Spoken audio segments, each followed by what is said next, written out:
As mulheres hoje, nós somos a maior composição da história da Câmara, 20%.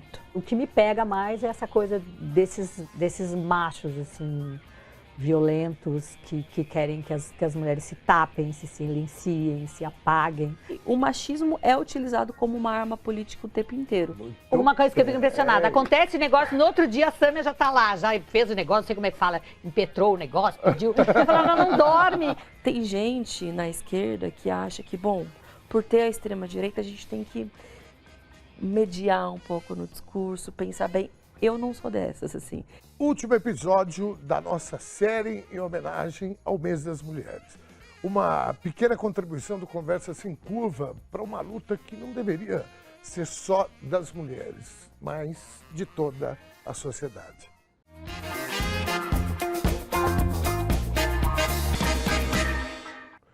No programa de hoje, recebo a deputada federal pelo PSOL, Sâmia Bonfim, e a atriz, bailarina e escritora Ângela Dipp.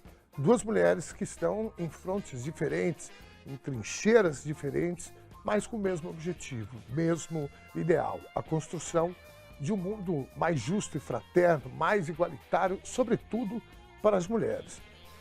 Sâmia Bonfim, querida Ângela Dipp, que prazer em receber vocês aqui. Além de prazer, é um privilégio receber vocês duas, inclusive juntas. Eu sou daqueles que defende a tese que a arte e a política caminham muito juntas.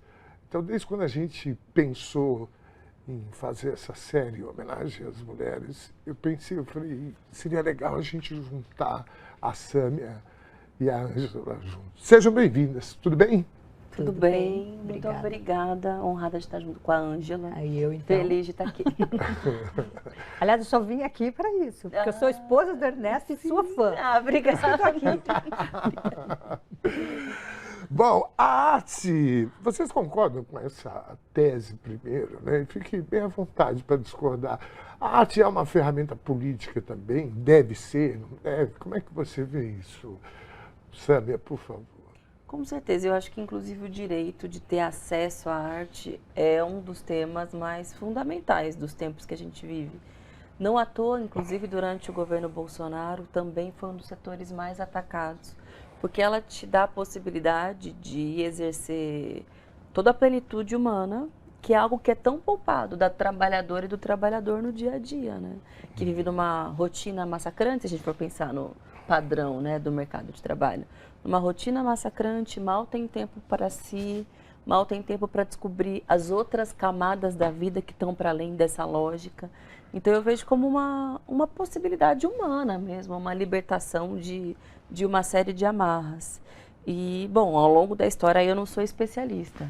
Acredito que a Ângela saiba muito mais que eu. Mas ao longo da história tem uma série de exemplos, inclusive, né, da arte política propriamente dita. Mas mesmo quando ela não se apresenta dessa forma, inevitavelmente ela é. Então, tudo a ver juntar os temas, né? Tipo, arte engajada, né? Exato. Mas a arte é uma coisa tão necessária que as pessoas, às vezes, nas condições mais precárias, elas acabam exercendo. Agora, um tempo atrás, eu assisti um documentário que era sobre os piores lugares, os lugares mais perigosos para se fazer humor. Então, não sei se você lembra, né, que a gente viu, tipo, lugares também que para as mulheres os direitos, tipo, né, não existem, países islâmicos e tudo. E ali, e nas condições mais, assim, tipo, eu me lembro que tinha uns 2 humoristas num cemitério, que era o lugar que eles tinham, e correndo risco de serem mortos, inclusive alguns foram, mas mesmo assim exercendo, no caso era humor, né?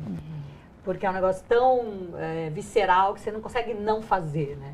E aí, claro, consumir, então, é mais difícil, mas as pessoas sempre vão atrás de alguma maneira, é o alívio cômico, né? Eu sou mais da comédia, então a gente precisa desse alívio cômico na vida. E agora no parlamento tem isso bastante, né? É uma forma otimista de ver aquele lugar. Tem muita caricatura rolando ali, isso é verdade. né? O próprio Bolsonaro. Vocês humoristas, estão com material pronto. Não, né? eles são uma competição desleal. Né? São, acho que eles estão querendo tomar um lugar de vocês. Né? Inclusive é muito louco, porque virou um estúdio, né? O Congresso é um estúdio, porque daí tem os cortes. Então, eles não estão, às vezes, para o bem e para o mal, né? Tem muita gente ali que tá assim, bom, nem interessa o que eles estão ouvindo, não. Eu sei que estão me gravando, depois eu vou botar minhas mídias, isso vai, né? Nicolas Ferreira, por exemplo. Durante a CPI do MST, da qual eu fui membro, teve uma hora que eu falei que eles estavam, enfim, é exatamente esse show todo. Aí eu disse, olha, eu não vou chamar vocês de palhaços, porque eu respeito muito os meus colegas palhaços, artistas circenses, todos aqueles que se dedicam ao humor, à comédia, porque isso aqui é um show de horrores, na verdade. E virou uma farsa mesmo, assim. Porque eles têm muita repercussão para fora, muito mais do que deveriam, do que a gente gostaria, principalmente Nicolas e outras figuras, mas para dentro, ou seja, para o compromisso de lutar por pautas que sejam justas para a sociedade. Tudo bem que hoje é um mundo do espetáculo mesmo, a política, então a performance conta, só que não pode morrer somente na performance, tem que ter o conteúdo também, né? A conexão real com a vida das pessoas. E é zero compromisso com isso. E nessa legislatura tem muito mais figuras assim eleitas do que na legislatura passada. As pessoas me perguntam qual que é pior, essa ou a anterior? Eu acho que essa é pior, mesmo que não mais sob o governo Bolsonaro, porque eles foram eleitos nessa esteira. Da autocobertura, coloca ali nas suas redes sociais, no YouTube, tá bem, democrático, você possibilita que outras pessoas ocupem esse cenário, só que se encerra nisso, tem zero conexão com base nenhuma, com pauta nenhuma, e aí fica ali a gente vendo aquilo. Eu me lembro quando o Tiririca, né, acho que foi o primeiro... tipo, outsider, sei lá. É verdade. Mas agora acho que é a maioria, né? E que mentiu pra gente, porque dizia que pior que tá não fica, que piorou muito. Fica aqui registrado. Eu acreditei nele naquela Pois piorou muito. E são caricaturas, né? Você vê, por exemplo, falou de novo, o Bolsonaro é uma caricatura dele mesmo, o Trump também. Não tem como piorar o Trump num desses programas cômicos que as perucas são bem assim, grotescas. O Trump é uma figura grotesca, assim, como... É engraçado, a extrema-direita tem essa coisa ligada. Mas é você vê o Milei também, né? Até a forma como ele se veste, o cabelo, as caretas, é show. E ele vem daí também, o Milei, né? E o Trump também, né? Sim, é verdade. Eles vêm do Bolsonaro. No caso, eles... etc. Do show, Dando só um passinho atrás na nossa conversa, em relação à arte, eu acho que ainda tem uma questão com o Paulo Gustavo. Antes de falecer, ele disse que eu acho que é uma coisa muito interessante, que rir é um ato de resistência, né? Então, eu acho que vocês artistas, fundamentalmente do humor, mas a arte em geral, quando também propicia que o espectador que está ali dentro do teatro, ele, né, dê gargalhada, às vezes de si mesmo ou da situação, né? Isso também é um ato de resistência. Como é que vocês enxergam isso, Sâmia? Você falou do Paulo Gustavo, né, que inclusive foi muito inspirador para a gente ter leis que dizem respeito à cultura no Brasil e que até hoje é usado como uma referência, né, para aqueles que acreditam na cultura, mas também muito atacado pela extrema-direita.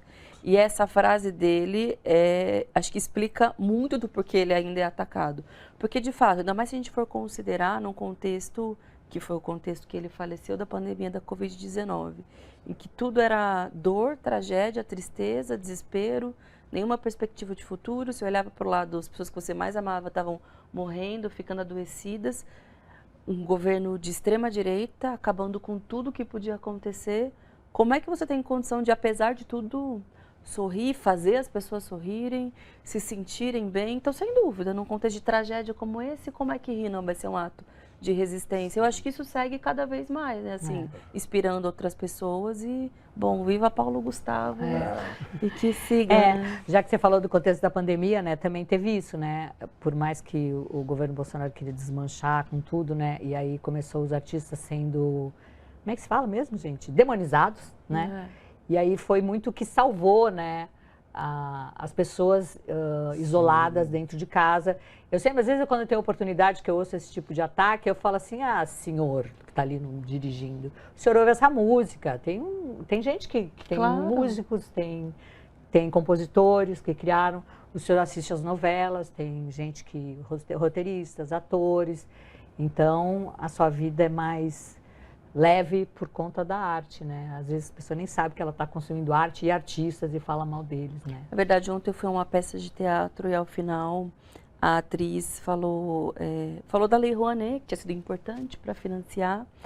Boa parte da plateia aplaudiu, mas uma parte não aplaudiu. Eu falei, gente, mas vocês acabaram de ter acesso a uma peça espetacular, também graças à Lei Rouanet, e vocês não aplaudem. Eu achei aquilo a contradição máxima dessas pessoas. Assim, elas não percebem o absurdo que elas estão defendendo. Elas acabaram de ver a peça e ficaram furiosas com esse agradecimento. Não é possível.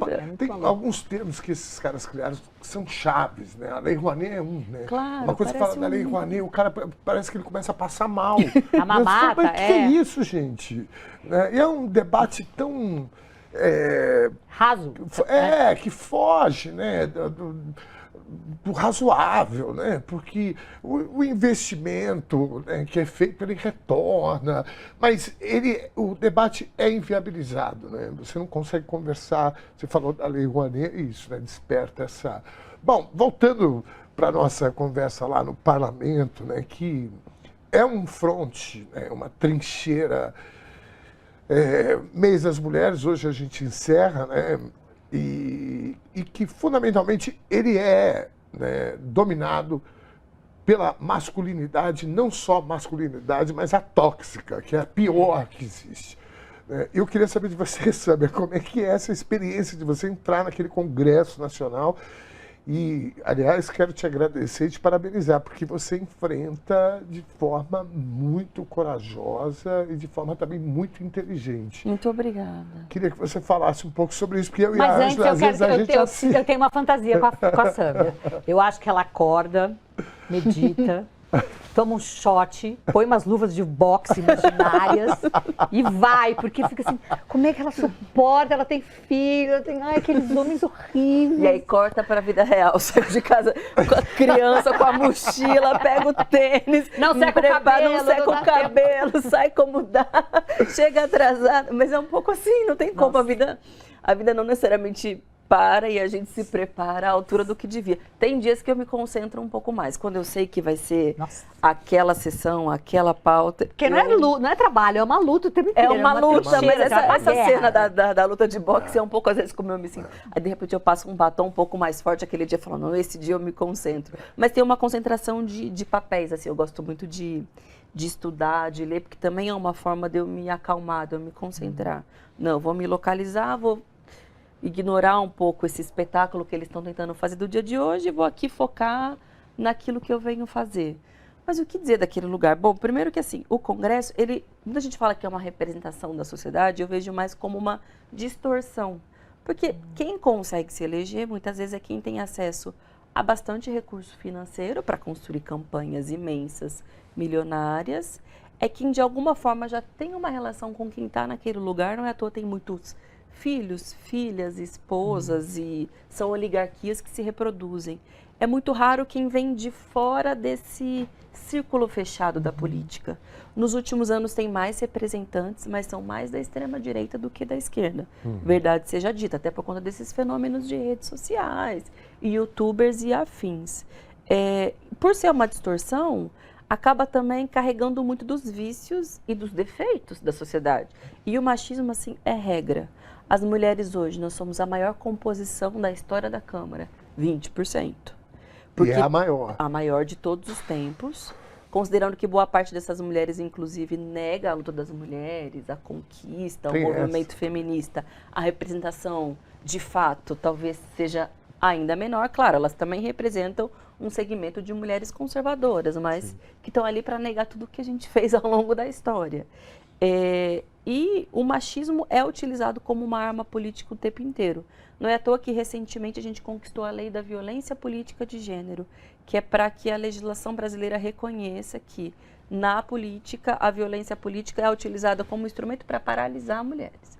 Então eu conheço várias que desistiram, que repensam se vão continuar, que se afastam por um tempo para retomar algum fôlego, porque foi muita violência.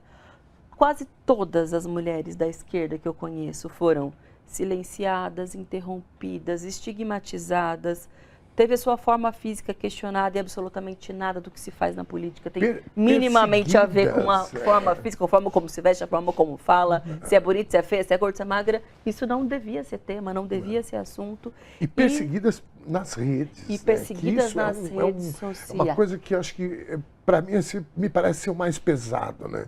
Porque a pessoa fica ali, você fica recebendo, né? Toda hora, a todo momento. E porque você não tem paz, assim, não é só ali. A minha dúvida é se o que acontece nas redes é uma extensão do parlamento ou o contrário. Na verdade, um alimenta o outro. E o fato de não haver regulamentação nenhuma das plataformas, nenhuma, zero, vira uma terra sem lei completamente. Aí, no máximo, o que a gente consegue fazer? É, se a coisa for muito brutal, depois você aciona a justiça para ter danos morais, para ter algum tipo de reparação. 2, 3 anos para sair. Aí tem aquela história que a justiça é analógica e o crime é digital, é tudo super rápido. E ao vivo, exatamente. Mas, Sam, uma pergunta, eu sei que você é uma entrevistadora, mas eu tenho curiosidade. Primeiro, você pensa assim, porque tem essa coisa toda do machismo que é fortíssima, né, na nossa vida desde sempre, e lá deve ser... Porque é como você falou, é uma arma que eles usam para te intimidar, né? Mas você é muito fodona, leonina, ela é leonina. Ah, é? Tenho 2 filhas leoninas. Mas assim, você pensa, tipo, que roupa que eu não posso pôr essa roupa porque não sei o quê. Claro, tem que... E depois, como é que é você tomar cafezinho do lado de quem? Daqueles escrotos? Ou é, eu sei que eles não são inimigos, eu aprendi com o Ernesto, eles são adversários, mas eu não sei não, gente. Eu assim, no campo da política, do Estado democrático, eu sempre falei isso, né? São adversários. Mas eu acho que quando você enfrenta a extrema-direita, que na minha qualificação são fascistas, aí já não estamos falando a mesma coisa. Mas antes de você responder, eu queria só, porque eu estava notando aqui, sabe, eu nunca tinha tido a honra e o prazer de conversar com você pessoalmente. E eu estou olhando aqui a tua delicadeza, a tua inteligência no raciocínio, isso eu vejo na tribuna sempre, mesmo quando você está lá. Mas uma coisa que tem me espantado aqui, me deixado surpreso, é a tua delicadeza que você tem aqui e o que a gente vê no Congresso Nacional, coisa que também me faz ser mais teu fã. Obrigada. Roda um VTzinho, por favor, aí. O dia do Bolsonaro e dessa tropa golpista está chegando. Agora não é mais sem anistia não, porque a gente não está na defensiva. Agora é prisão para Bolsonaro. Boa tarde a todas as pessoas presentes, aquelas que nos acompanham também através da TV Câmara. Dizer da minha surpresa e alegria em ter sido sorteada justo num dia histórico, numa data histórica como é o dia de hoje, em que finalmente milhões de brasileiros estão podendo compartilhar de um sentimento de alegria e de justiça diante da iminência da prisão do senhor Jair Bolsonaro e todos os seus cúmplices golpistas que armaram contra a vontade do povo brasileiro, contra o Brasil, contra a nossa democracia, mas que felizmente foram derrotados e serão devidamente punidos e, finalmente, a gente vai conseguir construir no nosso país, retirá-lo da lista daqueles países que não punem os golpistas. Ela toma tarja preta. Ainda não. Eu acho que ela é faixa preta. Nem faixa preta, nem tarja preta ainda. Mas pode ser possível. Eu fico impressionada, assim, sabe, você não titubeia, é tipo a Erika Hilton, são umas metralhadoras, assim, fala tudo certo, parabéns, maravilhoso. E tem um detalhe só para completar o que... Olha, por favor, você fica à vontade para perguntar e fazer se ela análise. toma tarja preta? Não, para perguntar e fazer análise, porque, na verdade, eu sou só o intermediador aqui, vocês, mulheres, são... Mas uma das coisas que eu senti ali, eu queria comentar antes de vocês falarem, é o seguinte, que você tem também uma característica que eu acho muito importante para os dias que a gente vive, que é sempre lembrar o que esses caras fizeram. Porque a gente disputa, na verdade, uma percepção de realidade. Que eles vivem dizendo, não tem crime nenhum, imagina. É comum você ouvir na sociedade as pessoas dizerem, não, mas imagina um batom, a mulher foi condenada por causa do batom, então a gente tem que estar o tempo todo falando sobre os crimes e a gravidade deles. Isso você faz. A verdade é revolucionária, né? Por favor, Sâmia, continua o teu raciocínio aqui, eu te interrompi. Não, imagina, é que foram algumas perguntas, vou tentar passar por todas elas. Primeiro, Sobre isso de eu ser... Eu sou uma pessoa assim, calma, tranquila, eu não sou uma pessoa brava o tempo inteiro. Eu costumo brincar que eu sou brava com quem merece nos momentos certos. Mas é porque ali também há um grau de concentração, de indignação tão grande que eu não conseguiria fazer de outra forma. E às vezes, quando eu até tento fazer de outra forma, quando eu estou menos incisiva, muitas vezes não te ouvem, não te consideram. Então é um pouco de alguma forma, uma personagem que se faz ouvida, que se faz presente e que tem um efeito. Não digo personagem no sentido de dizer que eu também não sou aquilo, mas é um modelo que funcionou. Que uma até hoje eu na profissão, né, que a gente perfeito. cria. É onde eu consigo lidar com aquele show de horrores, que eu consigo expressar o que eu quero dizer e ser de alguma forma respeitada e ouvida. Então, é dessa forma que eu vou. Mas na vida real eu sou super tranquila, eu não sou... Mas depois você conversa ali com assim. eles, depois você conversa, você vai assim, Depende. Nicolas, vamos tomar assim, depende da pessoa, depende da figura que está ali do lado. Alguns, mas geralmente são os menos histriônicos, os menos fascistas, você até toma sei lá, você vê ali no café, boa tarde, boa noite... Também não tenho muito assunto, eu falaria sobre o quê? Sobre como é que tá sua filha, e aí, e esse seu terno se comprou onde? Não tem muito. Mas boa tarde, boa noite, agora tem alguns que é isso, você entra no elevador, você finge que não viu, você tá ali respondendo as mensagens. Tem gente que não dá, que é simplesmente intragável. Você olha pro cara, você sabe que ele foi um dos principais articuladores do golpe do 8 de janeiro. Não sei, eu não consigo, não é meu. Eu não sei. Eu tenho tem gente que consegue, admiro, mas não vou. Eu tenho isso com Passo mal, entendeu? Eu tenho isso com um vizinho apoiador do Bolsonaro. Para mim já é um absurdo. Assim, desculpa, eu não consigo, sabe? Não dá. Para evitar passar mal, não tem porquê, tem tanta coisa nessa vida, vamos em frente, sabe? Eu vou ser obrigado a pedir licença, nós vamos para o nosso primeiro intervalo. A gente volta em um minutinho, não saia daí.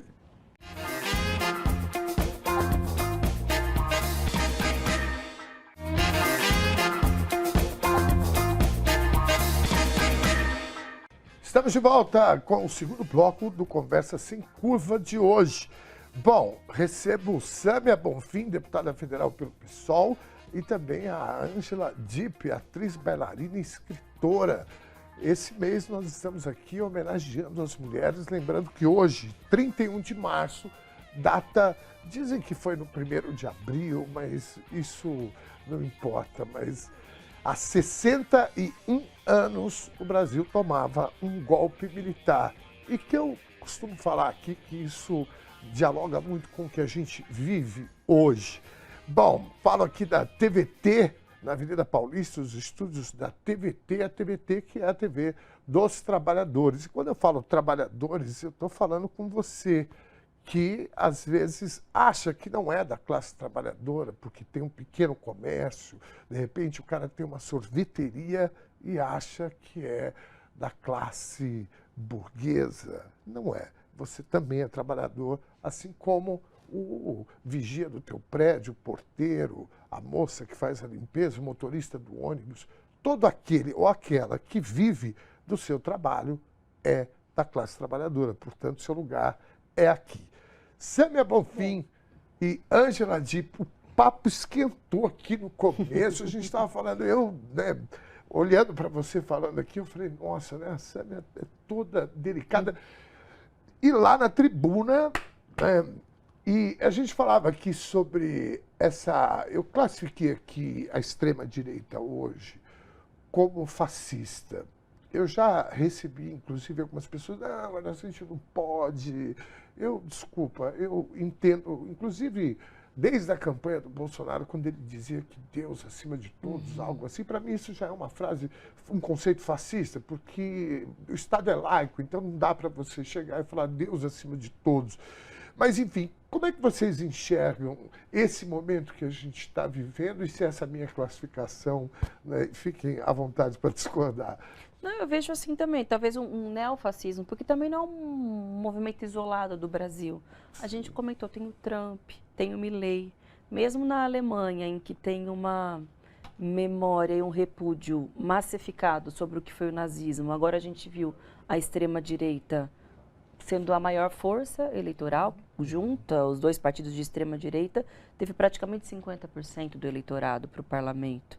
Na Itália também com muita força. Na Hungria? Na Hungria, já há muitos anos, uma reestruturação institucional que parece que chegou num beco sem saída. Como é que pode superar, né, aquela lógica? E mesmo aqui no Brasil, que perderam as eleições, o Bolsonaro está muito cercado juridicamente. Quando esse programa for ao ar, muito provavelmente o Supremo já vai ter iniciado, né, o inquérito que vai levar à prisão dele. Mas eles seguem como uma força social e uma força política muito grande. E eu via você falando, né, todos os que estão acompanhando são trabalhadores que vivem do seu trabalho, com uma característica que para nós tem que nos levar a muita reflexão e atuação política, que tem repercussão, inclusive, entre trabalhadoras e trabalhadores. Não é só um eleitorado mais elitizado, que a princípio era o primeiro fragmento social que o Bolsonaro encantou, né, como liderança. Hoje você vê gente do povo reproduzindo, defendendo, justificando. Então, são elementos, de fato, né, assim, de características, de ideais fascistas, mas de um modelo de organização. E como fazer para derrotá-lo, né? Assim, eu não tenho essa resposta, porque se eu tivesse, a gente já teria derrotado, a gente estava aqui num outro país, numa outra situação. Mas eu não tenho a menor dúvida que isso passa, claro, pelas eleições, sim, porque eles perdem força, mas não só pelas eleições, porque é isso, as eleições passaram e ele segue. Está aqui o governador do estado de São Paulo, que se finge de democrata, mas na primeira oportunidade estava lá no caminhão de som, no palanque, dizendo que o que aconteceu no 8 de janeiro não foi golpe, não foi tentativa de golpe, que tem que ter anistia, que é um absurdo. Então, assim, passa pelas eleições, mas passa pelo cotidiano, né? Seja mobilizações de rua, disputando ideias. Tem gente na esquerda que acha que, bom, por ter a extrema-direita, a gente tem que mediar um pouco no discurso, pensar bem. Eu não sou dessas, assim. Eu sou daquelas que acham que se a gente recua, é abrir espaço para eles avançarem. Mediar o que a gente está dizendo é fazer eles terem mais força para dizer tudo que eles acreditam de forma ainda mais grosseira e grotesca. Então, acho que são caminhos, mas nos levam um tempo. Eu tenho essa sensação, assim, não sei se é porque ainda tenho 35 anos e espero que tenha muita vida pela frente, mas, assim, a impressão que eu tenho é que não vai se encerrar agora nessa minha geração, que a gente ainda tem alguns bons anos. Infelizmente, é a impressão que eu tenho, que a coisa vai perdurar. O seu filho, Hugo, vai ter mais trabalho. Principalmente pensando nele, que a gente vê esse fenômeno dos incels, dos jovens que utilizam as redes sociais sem nenhum tipo de regulamentação, o quanto que isso forma ideologicamente, principalmente os meninos. Você citou e é verdade. Eu fico em pânico de pensar o mundo que o espera, quem vai ser ele no mundo. Essa história agora do Zuckerberg, né, de não ter mais regulação, essa coisa entrou com força desses, como é que é, os companheiros do Trump, né? Esses caras super tóxicos, né, de luta, de antifeministas, né, que esse rebote que está rolando, né, por ter esse avanço feminista. Então, essa turma toda, assim, com todos esses representantes que você acabou de falar da extrema-direita, né. Isso é sempre o que me pega mais, é essa coisa desses machos, assim, violentos, que querem que as mulheres se tapem, se silenciem, se apaguem. Eu fico impressionada com, no mesmo mundo, a gente ter mulher que ainda é apedrejada porque traiu, mulher tapada inteira, gente. Se quer ficar tapada porque quer, lindo, mas ser obrigada a não fazer barulho com salto alto para não incomodar. Nossa, é um horror.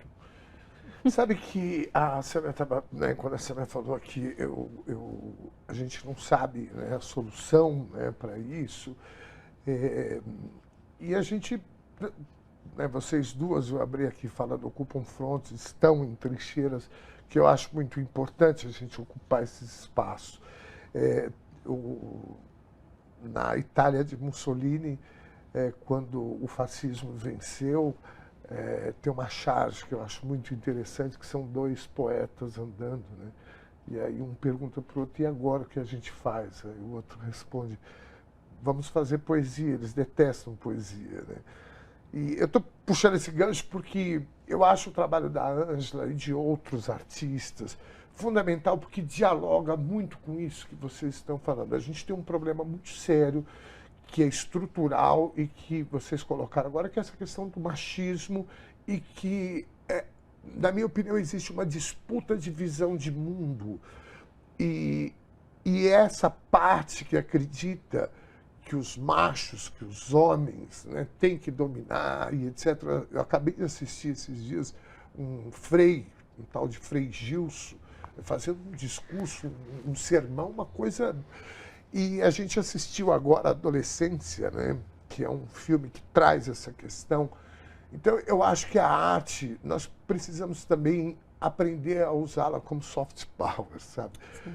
A peça da Ângela, eu vou pedir para passar, antes de eu comentar e levar para elas, um trecho da peça da Angela Dipp. Roda, por favor. Mas velhice não é doença. São várias doenças! A primeira vez que te chamo de senhora é mais ou menos na mesma época que a sua filha começa a dar e você para, tá? Eu tinha um verdadeiro circo menstrual. Começava o mês de túnica branca, distribuindo flores e terminava de cinta liga, bota preta, querendo tomar uísque com porrada. Ó, enfia aqui. Aqui é a vagina, muito prazer. Aos 49 anos, fui diagnosticada com a palavra climatério. Ai, doutor, que grave, é? E sabe quando a gente atinge aquele equilíbrio hormonal? Nunca! Vem chegando o verão. Uma Joana Dark, queimando na fogueira que o seu próprio corpo criou.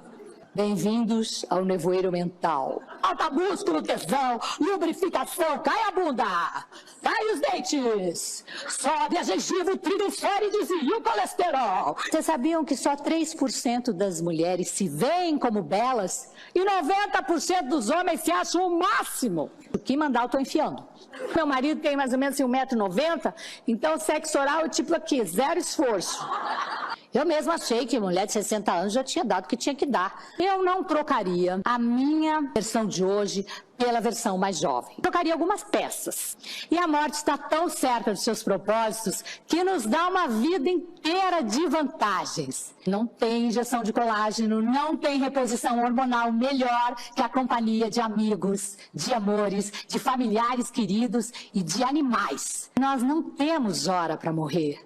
Por isso continuamos sonhando. E a senhora não foi assistir ainda? Não fui. Da puberdade... Ainda dá tempo? Dá tempo. Da puberdade à menopausa. Nós vamos acertar essa agenda. Nas redes, a gente... Também, isso é um tema. Eu vivo falando aqui no programa aqui que tem convidadas e esse mês de março sempre foi assim. A gente falta tempo para o nosso bate-papo. A gente precisa fazer uma série igual a Netflix e colocar para falar. Porque tá aí uma boa ideia.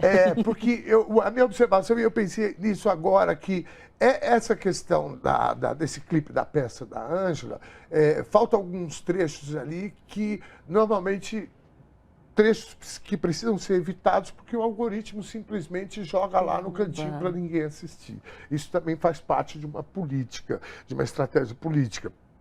Mas essa peça, voltando à importância, né, e o que a gente pode fazer, né, eu acho esse trabalho teu fundamental para a consciência das mulheres, e não só das mulheres, porque a peça recebe muita plateia também, né, muitos homens, para ter esse entendimento, porque a Ângela fala ali, eu queria que você, né, falasse sobre essa questão patriarcal, o machismo, né, o que elas sofrem desde lá da puberdade até, né, lá agora, até na morte. Saudável, Por favor, então assim, eu acho, assim, só para contextualizar, perdão, que essa ferramenta da arte, eu falo isso no sentido, inclusive, de conscientizar outros artistas e plateia também.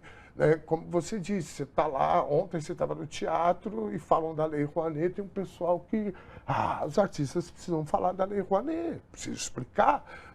Ângela, por favor, você acha que essa ferramenta atua? Sim, claro, acho super importante. E através do humor, né? Eu sempre falo naquela história que o bobo da corte era o único que podia falar as verdades sem morrer, né? Então, tem momentos ali na peça que eu falo de direitos reprodutivos, mas é uma bancadinha feminista que eu brinco. Então, eu vou ali e falo da questão de estupro, de aborto, de todas as lutas das ondas feministas, né? Tudo eu faço, claro, é uma peça que assambarca desde a puberdade até a menopausa ali em 1h15.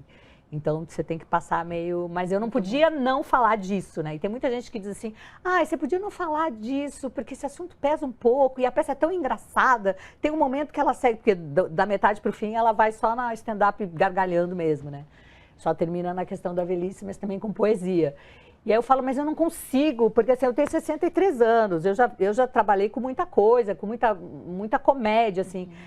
Não me interessa mais ir lá eu pago para fazer essa peça, porque eu não tenho nenhuma lei, digamos assim, e não passar algum recado. E aí eu tenho um feedback super positivo, assim, de homens e mulheres de gerações, que vai mãe, filha e neta, que falam, que legal você falar disso, pô, meu marido aprendeu, eu tenho que trazer meu filho aqui. Então, tem essa parte. E tem uma outra questão, que aí é meio... Às vezes tem gente que assim, mas isso não interessa, a questão da menstruação, da menopausa, da maternidade ou não, porque tem coisas muito mais importantes. Mas não tem como, porque isso passa, sabe, todas as suas ideias, seus comportamentos, suas ações, tem um substrato biológico que está acontecendo ali. Que até eu penso assim, mulheres na política, por exemplo, né? De repente, você está lá naqueles seus dias que você está mais né? Tem uma questão da ciclagem da gente. Que hoje em dia, com a tecnologia, você pode até... Tipo eu sou uma mulher que não gostava de menstruar e que não quis ter filho. Então, eu podia passar ciclando, sem ciclar, né? Igual os homens, com os remédios que você pode tomar hoje e não ter essa... Mas eu fico pensando, nossa, você tem um filho em casa, aí você tá com cólica, você tem que ir lá e discursar... Claro. Funciona isso. É verdade. Não, eu sou super chorona na TPM, eu fico só chorando. Então, isso me impacta muito. Mas você sabe, Ângela, que eu acompanho bastante as suas redes e de tudo que você falou, o que mais me chamou a atenção, porque eu andei observando muito nos últimos dias, é o quanto cresceu o debate sobre o tema da menopausa, da perimenopausa, do envelhecimento das mulheres, do que isso impacta na sexualidade, na saúde, no vigor, esse do apagão mental, né, que você mencionou. Nevoeiro mental, apagão, nevoeiro, sei lá, algumas dependendo... Piorou agora, mas tudo bem. Dá uma tela preta, assim, que você não consegue ver nada. E eu acho que isso também é fruto do momento da luta feminista que a gente está hoje. Porque são mulheres que têm o quê? 50, 60, algumas 40 e poucos anos, que foram também, talvez no último período, se encantando ou Claro, algumas sempre foram feministas, sempre tiveram acesso a esse debate, foram precursoras para várias gerações, né, desse debate. Mas é fato que desde 2015, mais ou menos, teve um novo boom, né, do debate feminista na sociedade. Sim. Que é isso, eu tive acesso, eu tinha 20 e poucos anos. Mas mulheres que já eram mulheres adultas há muito mais tempo, falaram, bom, também é comigo. E agora é meu papel falar de que nós somos mulheres até o último dia das nossas vidas. E que a gente não pode ser desconsiderada, descaracterizada, não reconhecida nas nossas especificidades, porque isso também é machismo. Você descartar a mulher a partir dos 40 e poucos anos de vida dela, porque ela não tem aquele... Acabou o ciclo. Tem uma coisa que acabou o ciclo reprodutivo, então acabou sua função na sociedade. Acabou. Tipo assim, somos a primeira fábrica, né, assim, de produzir trabalhadores, né, aquela história. Porque ainda é uma visão que se tem sobre a mulher, é o papel reprodutivo, é o papel do cuidado. Se você não está mais localizada nessas duas esferas, acabou para você. E para os homens não é assim que funciona. Ao contrário, os homens mais velhos, os mais maduros, são mais capazes. É a idade ideal para ser presidente da República, é o momento ideal para poder chegar numa chefia de sabe-se lá o quê. A sabedoria é só para os homens, para as mulheres não tem sabedoria. E esse debate é muito fundamental, porque para mim, que tenho 35 anos, me dá perspectiva de futuro no debate também. Falo, pô, isso é comigo, entendeu? A gente também tem que se inserir nessa realidade. E para as mulheres mais pobres, mais precarizadas, É ainda pior, porque às vezes você olha para uma mulher de 60 e poucos anos, que passou a vida inteira cuidando do filho, cuidando do marido, cuidando da casa, trabalhava fora, que ainda tem esse conceito, né? De trabalhar fora, ou então está se vendo na lógica de ter que ajudar a cuidar do neto, porque a filha também está inserida na mesma dinâmica, mesma rotina. Então, quando ela vê um debate como esse, imagina o quão libertador, não é? Fala, caramba, Sim. eu sou mulher. Acho que eu nunca fui mulher a minha vida inteira. Fui, mas não me permitiram ser, né? E aí todas as políticas públicas que têm relação com essas questões biológicas, né? De absorvente, licença menstrual, a questão da maternidade, agora tem algumas políticas públicas também para menopausa, porque assim, tem mulheres que passam por todas essas fases de boa, assim, mas tem mulheres que não podem ir no trabalho, e aí a questão da pobreza menstrual, que não tem que, eu falo na peça, você tem que estancar o fluxo com papel jornal e miolo de pão, olha isso. Nem consigo imaginar. Então também tem todos esses recortes sociais, raciais, econômicos, que para cada mulher, às vezes fala assim, nossa, você tem 63 anos, você está ótima. E de repente tem uma mulher, porque, sei lá, eu tive acesso à plástica, a creme, não sei o quê. Tem mulheres que, aí falando da questão do padrão estético, que também influencia no machismo. Nossa senhora. Tudo. Tem mais uma hora o programa? Não. Pois é, eu estou aqui pensando, falando, gente do céu, cortando o coração aqui, que o tempo está voando. Eu sempre falei, aliás, eu sempre falo o seguinte, que tudo é política. E a arte, né, às vezes, de forma nonsense. Roda aí, por favor, a Penélope, uma personagem que fez construiu muita coisa. Fez parte da infância da Sandra. Roda aí. Falei, vou dizer. Penélope na televisão, profissional da comunicação. Se tem notícia pra dar, ela põe logo no ar. Penélope, respeito com o telespectador. Por que esse beijo de pelúcia? Charme e eficiência, muita audiência. Beijo de Penélope. Uma guerra em qualquer canto do planeta Terra. Pra ela é sempre uma delícia. É referência a nossas É sempre uma notícia, uma matéria. Política, lazer, poluição, formação. Penélope ao vivo de um satélite pra sua televisão. Nosso criança interior tá explodindo, tá entendendo?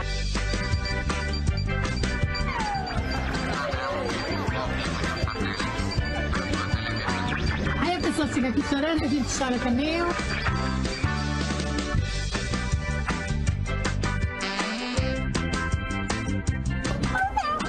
Beijinho da Penélope. Muito bem, uma personagem importantíssima. Aliás, não só a personagem, mas fundamentalmente o Castelo Rá-Tim-Bum. Eu vou pedir licença, nós vamos para o nosso break, você não sai daí que a gente vai falar sobre isso e mais algumas coisinhas que ainda vai dar tempo.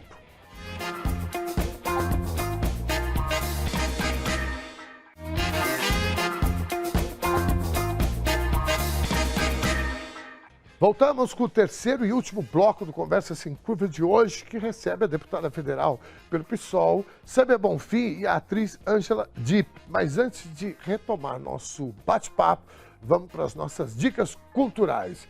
Inaugurou semana passada o novo prédio do MASP, aqui na Avenida Paulista, anexo ao museu. O prédio de 14 andares expande a área do espaço cultural em 66%. Batizado de edifício Pietro Bobardi. O anexo tem 6 andares com obras inéditas e outras que não eram expostas ao público há muito tempo. E a nossa dica é a instalação em vídeo que homenageia Lina Bobardi, a arquiteta modernista que projetou o icônico MASP original.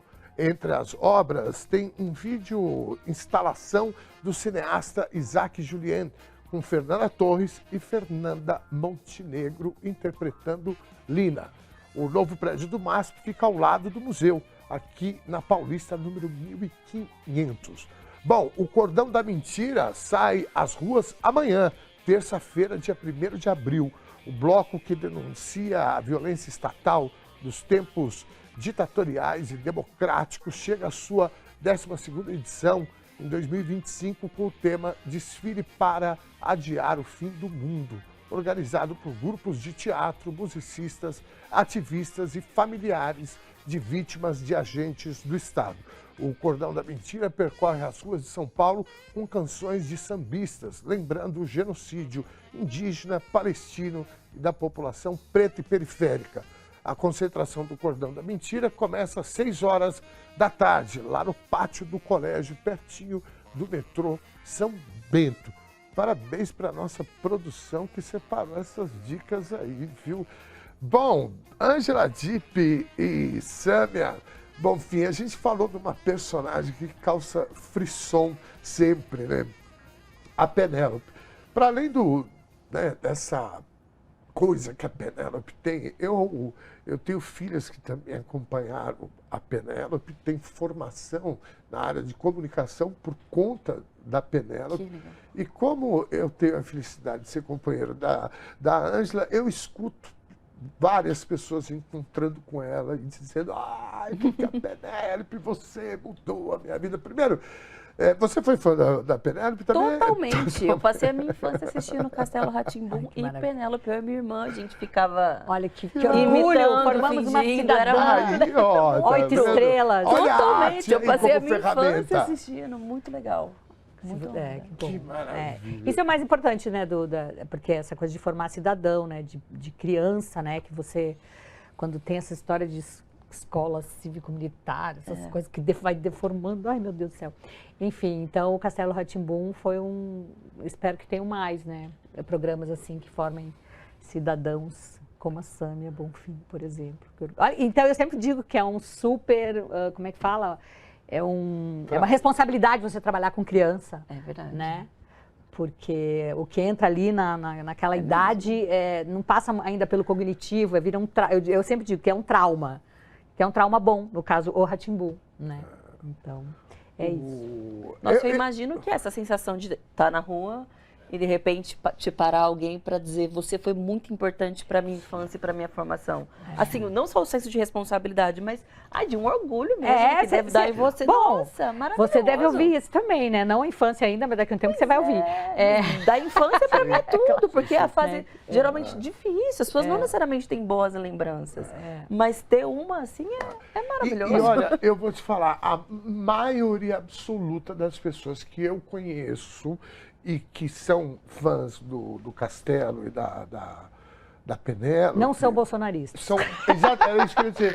São pessoas progressistas. É verdade. Assim, não ser nem progressista, mas no período esse período mais crítico eu não gosto de falar polarização de jeito nenhum, mas esse período mais crítico que a gente vive de 2018 para cá, né, ficou muito fácil de você identificar, né, as pessoas que são... Eu entro no Uber hoje pela forma que o cara já me cumprimenta, eu já sei. Já sei de que lado eles são. Né? E coincidentemente ou não, mas a maioria absoluta das pessoas que eu conheço que tiveram formação ou gostaram do Castelo, né, em geral, do Castelo Rá-Tim-Bum, são pessoas progressistas. E não tem como não ser, porque aquilo era muito pedagógico. Consumia-se alta cultura, né? Ali, poesia, música, arquitetura, né? É um trabalho que eu me orgulharei. Eu não precisava mais fazer nada, tá ótimo já de ter feito o Castelo Rá-Tim-Bum.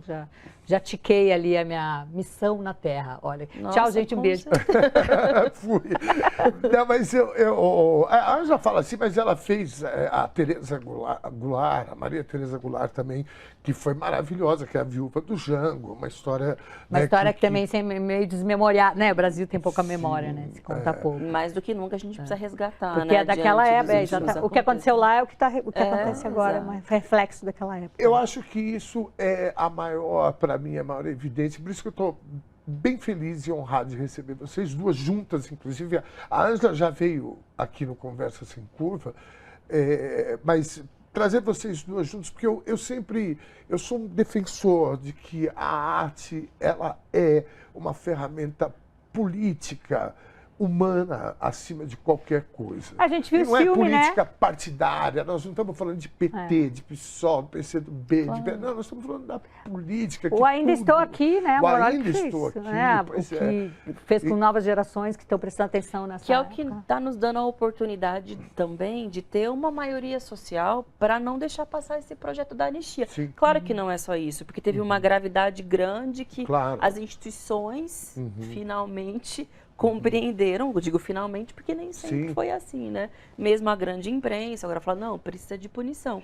Mas o filme, a repercussão internacional, cria um cerco para aqueles que querem normalizar o que aconteceu no 8 de janeiro. Foi assim, no melhor momento. Senhora, isso foi incrível. Aí eu vi na manifestação golpista que teve ali em Copacabana, que foi super murcha, miada, que eles disseram que ia botar 1 milhão, tinha 20 mil. Um sujeito dizendo, ainda estamos aqui, tinha uma faixa. Eu falei, não é possível. Ou é uma ofensa imensa, consciente, ou é parte também da ignorância desses fascistas brasileiros, de não estarem entendendo eu já vi eles cantando, caminhando. Eles dizem que não falei das flores. Eles pegam tudo e distorcem e contam de outro jeito. O Ainda Estamos Aqui é demais, eu vi esse cartaz, desculpa, gente. Mas, a Zambelli logo vai estar lá, né? Aliás, não está mais aqui na Câmara. Eu queria, inclusive, porque eu estava falando sobre a importância da arte e a importância também de ocupar esses espaços como a Sâmia está. A política, na minha opinião, é a única ferramenta eficiente de transformação da sociedade. Não existe outra institucional que faça isso. As pessoas às vezes falam muito, e com razão, né, que olha, não, a classe política está assim, está assado. Eu concordo, mas é através dela. Não tem outra alternativa. E eu, de verdade, Sâmia, te falo isso porque você é uma das pessoas que, para além de estar no mesmo campo político, que estamos no mesmo campo político, para além disso, você tem uma forma de fazer política e que me agrada muito, que é você ser sem curva, como é o programa aqui. Sem curva. Conversa sem curva. Eu queria, inclusive, a Ângela falou da Zambelli, né? Roda o vídeo da Carla Zambelli, daqui a pouco ex-deputada. Eu pedi a cassação da Zambelli e o TRE aceitou. Por 5-2, o TRE de São Paulo decidiu pela cassação da Zambelli e sua inelegibilidade por 8 anos, por abuso de poder político, por atentar contra a democracia, as urnas eletrônicas e o processo eleitoral. Essa é uma vitória do nosso mandato e de todo mundo que luta contra os fascistas e os golpistas do nosso país. Ainda cabe recurso, mas nós vamos até o fim na luta contra essa extrema-direita golpista e reacionária que atua no nosso país. Uma coisa que eu fico impressionada, acontece o negócio, no outro dia a Sâmia já tá lá, já fez o negócio, não sei como é que fala, impetrou o negócio, pediu, ela não dorme, e deve ser uma loucura, você e o Glauber então, né? A nossa casa é daquele jeito, vocês podem imaginar. Eu ia falar isso, porque eu e a Ângela, a gente mora em casas separadas. E agora eu não tenho mais feito shows desde metade do ano passado, mas era uma bagunça, né? Porque aí, mesmo a gente não morando junto, né? Aí rola aquela coisa de mistura de figurino, de equipamento, de ensaio. Vocês têm uma coisa tipo assim, não vamos falar de política. Temos, mas a gente sempre falha miseravelmente, óbvio. Assim, quando a gente consegue lá um tempo, não vamos sair só para dar uma relaxada, só nós dois. A gente até começa, aí vai pro filme, alguma coisa, porque daí você tem ali né, algum gatilho para você sair daquele lugar. Mas não tem jeito, é o que a gente gosta de fazer. Isso também é e maravilhoso. é também o nosso primeiro ponto de conexão. A gente tem vários outros agora. Claro. Mas a primeira coisa que a gente se aproximou foi a atividade política, o encantamento com a atividade dele e ele com a minha. Eu sou fã demais. Que casal maravilhoso. Ele é desse tipo, sem curva e é flecha certeira. Maravilhoso. Direto. Eu, a primeira vez que ele chamou o Sérgio Moro de ladrão na cara dele. Eu falei, cara, até que enfim. E as pessoas também param ele na rua para dizer isso. E pro Cunha também, quando chamou de gangster no golpe da Dilma, aquilo foi... Eu vou te falar, porque para além dessa questão de ser direto, é muito significativo o que ele fez, porque tudo que a gente está passando, um dos personagens centrais é o ex-juiz Sérgio Moro. Entende? Então, assim, alguém precisa falar isso. Nós não precisamos, porque daqui a pouco cai no esquecimento. Ele é senador da República, né? Ninguém fala mais nada. Infelizmente, a gente tem isso. Glauber, querido, um abraço para você, viu? Glauber, querido, um abraço para você, onde quer que você esteja. Acho que agora ele está em Brasília. E a nossa vida é um pouco essa confusão. A gente, em tese, não Também mora em casas separadas, mas na prática é um pouquinho assim. Porque eu venho para São Paulo, porque a base eleitoral aqui, a dele é do Rio. A gente se encontra em Brasília, no meio do caminho tem um filho de 3 anos e meio que vai para cima, para baixo. Mas funciona de alguma forma, porque...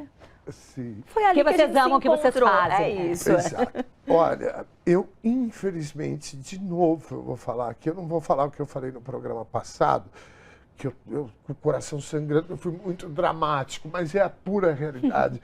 Eu gostaria de passaria horas conversando com vocês sobre política, arte, família e etc. Sou realmente muito fã das duas, e já que a gente falou do Glauber aqui, de todas as pessoas que topam fazer conversa sem curva. A verdade é revolucionária, tá? Quando a gente fala a verdade, para tudo quanto é lado.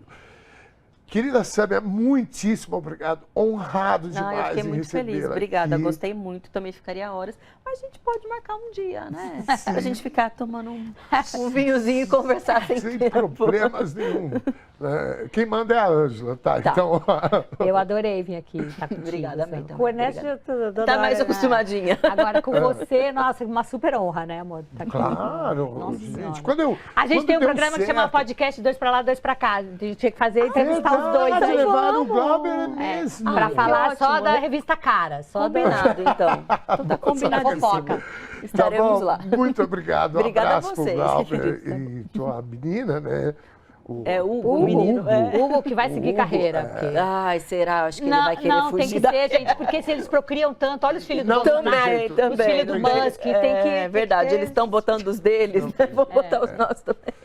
Muito bem, um beijo para vocês. Muito obrigado, viu? Obrigado. Assim encerramos nossa série de programas dedicado às mulheres. O Conversa Sem Curva desse mês de março, mês do Dia Internacional das Mulheres, foi exclusivo, ocupado por diversas mulheres. Desde a querida Amelinha Teles, símbolo da luta contra a ditadura militar, presa e torturada pelo coronel Brilhante Ustra, passando por mulheres que combatem a desigualdade em diversos frontes, roteiristas, sexólogas, cantoras, militantes feministas, jornalistas, promotoras de justiça, mulheres que tanto batalham, que tanto nos ensinam, que abrem os nossos olhos para questões que até outro dia eram pouco discutidas ou mesmo ignoradas.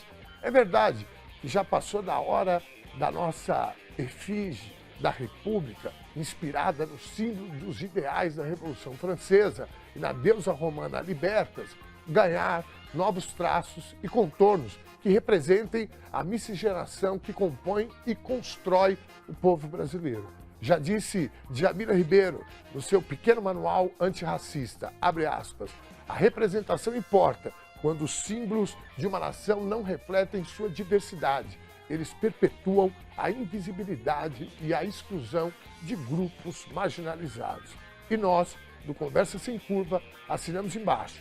No entanto, embora a nossa efígie tenha traços europeus, a figura da mulher que destronou Dom Pedro II e estampas nossas moedas e cédulas não precisa ser vista apenas como um símbolo representativo da nossa ruptura com a monarquia e do nosso sonho republicano, mas também de força e autonomia, carregando o emblema da libertação, faz a gente lembrar que uma sociedade justa e digna só pode ser construída e sustentada quando há respeito e espaço para todas as vozes.